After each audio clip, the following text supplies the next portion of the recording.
জিহ্বার 10টি পাপ যা মানুষকে নীরবে ধ্বংস করে দেয়।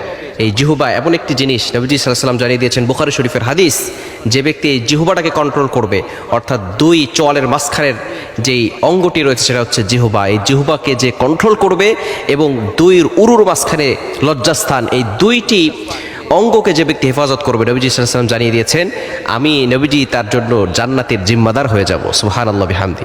কিন্তু আমরা এই মুখের দ্বারা পাপ কাজ বেশি করে ফেলি।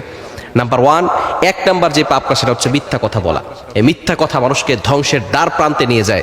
মিথ্যা বলতে বলতে একটা মিথ্যা কথাকে প্রতিষ্ঠিত করতে আরো 1000টি মিথ্যা কথা বলে, তারপরও সেই একটি মিথ্যা কথাকে সে প্রতিষ্ঠিত করতে চায়। সুতরাং এই মিথ্যা কথা থেকে দূরে সরে আসতে হবে। ঝুট বলনা কবিরা গুনাহ হয়, আর এক কবিরা গুনাহ জাহান্নাম জানে কে লিয়ে কাফি হয়। 1 নাম্বার হচ্ছে মিথ্যা কথা বলা। নাম্বার 2, দ্বিতীয় নাম্বার হচ্ছে গীবত করা। গীবতকারী সমাজে আছে না নাই? আল্লাহ পাক রব্বুল আলামিন এই ব্যাপারে আয়াত নাযিল করে দিয়েছেন। 26 নম্বর পারা সূরা হুজুরাতের 12 নম্বর আয়াতে আল্লাহ তাআলা বলছেন, ইয়া আইয়ুহাল্লাযীনা আমানু ইজতানিবু কাসীরাম মিনায-যন্ন ইন্না বা'দায-যন্নি ইসমুন ওয়া লা তাজাসসাসু ওয়া লা ইয়াগতাব বা'দুকুম বা'দা আইয়ুহিব্বু আহাদুকুম আইয়াকুলা লাহমা আখিহি মাইতান ফাকারিহতুমু।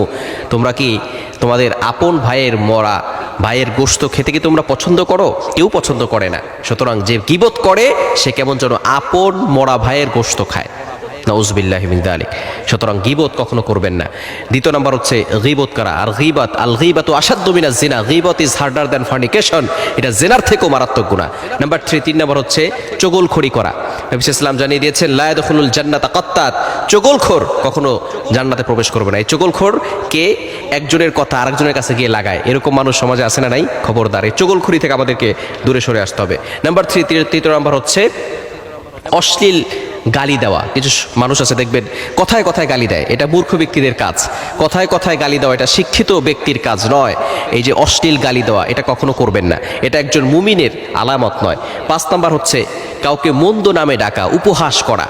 এটা 26 নম্বর পারার 15 নম্বর পৃষ্ঠার একেবারে শেষের দিকে 13, 14, 15 নম্বর লাইনে রয়েছে। আল্লাহ পাক রব্বুল আলামিন নিজে এই মন্দ নামে কাউকে উপহাস করতে নিষেধ করে দিয়েছেন। একজন নারী যাতে করে অপর কোনো নারীকে উপহাস না করে, এই ব্যাপারে আল্লাহ পাক রব্বুল আলামিন সতর্ক বার্তা দিয়েছেন সূরা হুজুরাতের 11 নম্বর আয়াতে। আল্লাহ পাক রব্বুল আলামিন ইয়া আইয়ুহাল্লাযীনা আমানু লা ইয়াসখার কওমুম মিন কওমিন আসা আইয়াকুন্না খায়রাম মিনহুন্না ওয়া লা নিসাউম মিন নিসাইন আসা আইয়াকুন্না খায়রাম মিনহুন্না। আল্লাহ পাক রব্বুল আলামিন নিষেধ করে দিয়েছেন তোমরা একে অপরের উপহাস করবে না। এবং 6 নাম্বার হচ্ছে মিথ্যা সাক্ষ্য দেওয়া। যারা মুমিন বান্দা হবে এবং রহমানের বান্দা হবে তারা কখনো মিথ্যা সাক্ষ্য দেয় না। ওয়াল্লাযীনা লা ইয়াশহাদুনা যুর, মিথ্যা সাক্ষ্য তারা কখনো রহমানের বান্দারা দিতে পারে না। একজন মিথ্যা সাক্ষ্য দেওয়ার ফলে একজন মানুষ, নিরপরাধ মানুষ জেলখানায় বন্দী থাকবে, এটা আল্লাহ পাক রব্বুল আলামিন কখনো কিন্তু তাকে ক্ষমা করবেন না। এবং 7 নাম্বার হচ্ছে আল্লাহর নামে মিথ্যা শপথ করা, এটা আল্লাহ পাক রব্বুল আলামিন পছন্দ করেন না। এটা হচ্ছে জঘন্যতম অপরাধ। এই মুখের দ্বারা আমরা আল্লাহর নামে মিথ্যা শপথ করে ফেলি, খবর এটা কখনো করা যাবে না।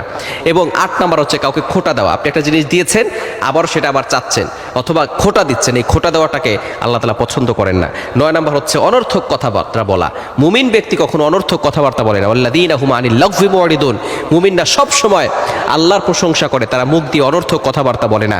এবং 10 নাম্বার হচ্ছে তারা কখনো অভিশাপ দেয় না। খবরদার, অনেক মা বাবা আছে সন্তানকে এই জিহ্বা দিয়ে অভিশাপ দেয়। সুতরাং এই জিহ্বার কারণে 10টি অপরাধ করা হয়, 10টি পাপ করা হয়, যার কারণে মানুষ নীরবে ধ্বংসের দ্বার প্রান্তে চলে যাচ্ছে।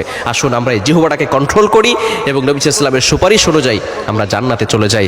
আসুন এই জিহ্বা থেকে সকল ধরনের পাপ কাজ থেকে আমরা দূরে সরে আসি।